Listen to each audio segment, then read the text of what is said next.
But I was listening to another interview with you, and one of the things that you brought up was you were going in to teach, I believe, a seminar or workshop or something of the sort, and you were anxious about what you were going to present. And I think it was in Colorado, and you chose to look within to come up with something that would be of greatest value for people. And it was, what is one thing, or perhaps the one thing, that if people were able to understand and integrate into themselves and into their lives, it would make the biggest difference for them. And do you know what I'm talking about, or do you want me to tell you what Yes. the one Oh, thing was? absolutely. It was a formative moment in my life. Yes. Yeah, what is that one thing? Yes. Well, the context was I had finished my PhD in counseling psychology and was just about to start my first class, teaching my first class as a new assistant professor at the University of Colorado. Hmm. And I was walking around and I realized I had this anxiety because I was about to start my professoring career. And while I knew all of the techniques and the whole field up, down, and sideways, I had never had an experience of personal transformation that I could draw on, that I could say was my own pure experience.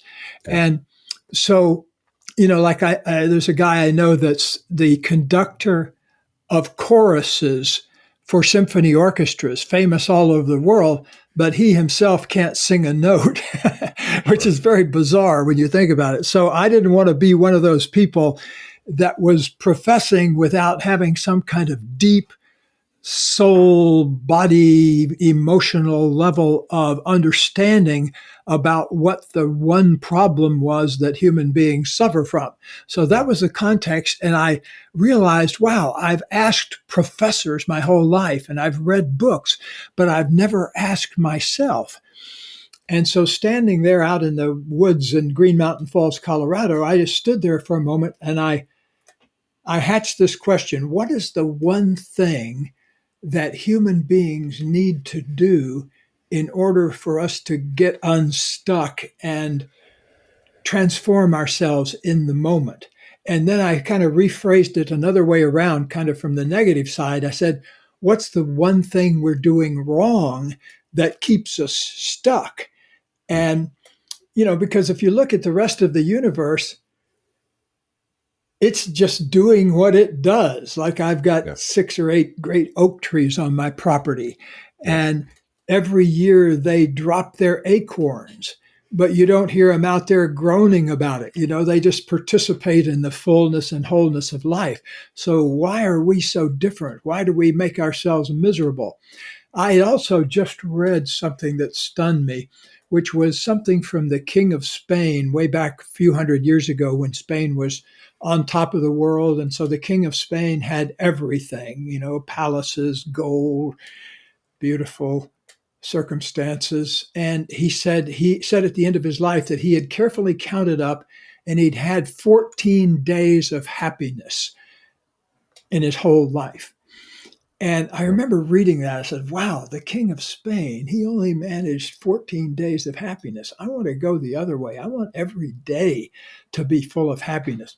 And so, anyway, that was the context. And so I asked this question, and I just realized I've never asked myself. And so I stood there and I asked the question, and I waited and I waited. And all of a sudden, I had an experience which I was not, had no idea that it was going to happen, where I thought I was going to get some kind of intellectual answer in my mind. But what actually happened was it was like a benign freight train of positive energy roared through my body Hmm. and left behind a piece of information. And to this day, I don't know where that came from or how to account for it. But the only way I can describe it is this freight train of energy left behind some wisdom in its tracks. And the big piece of wisdom was the one thing we do wrong that keeps ourselves stuck is that we keep ourselves distant from our actual experience. Yeah. A person, and you see this all the time, people getting talked out. I remember going to memorial service a while back, and people were saying, one person would say, your husband's in a better place now, but nobody ever said just pause and feel your grief. Right. That oftentimes is the last thing people think of. So what happened, the magic for me, is I decided to do that in this moment. This is 1974, so 50 years ago.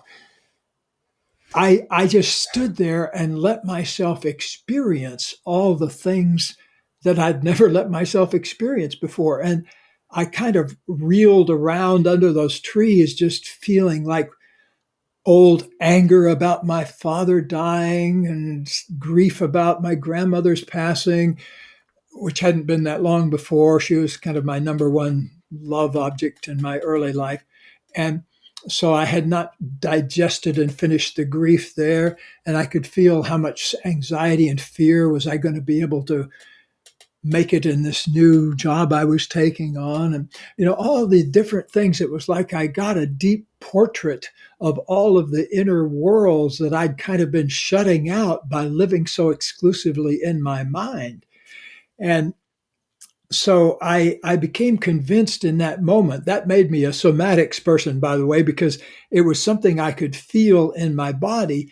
And this next piece of information that came right behind it was the only way to deal with the deepest parts of ourselves is to love them as they are, instead of trying to understand them or figuring out them or anything like that, or justifying them, or whatever the stories we tell ourselves in our mind. A key thing is to simply learn to be with our experience and to love it as it is.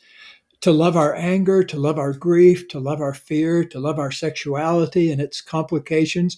Those are very challenging things for human beings to do because, for so long we've been taught the value of loving others, and there's a good reason on the airplane they tell you to put your own oxygen mask on first before your kids and others, because we've got to learn to love and treasure and honor ourselves as a way to love and treasure and honor other people. And until we can do that, we don't quite feel as good as human beings can feel.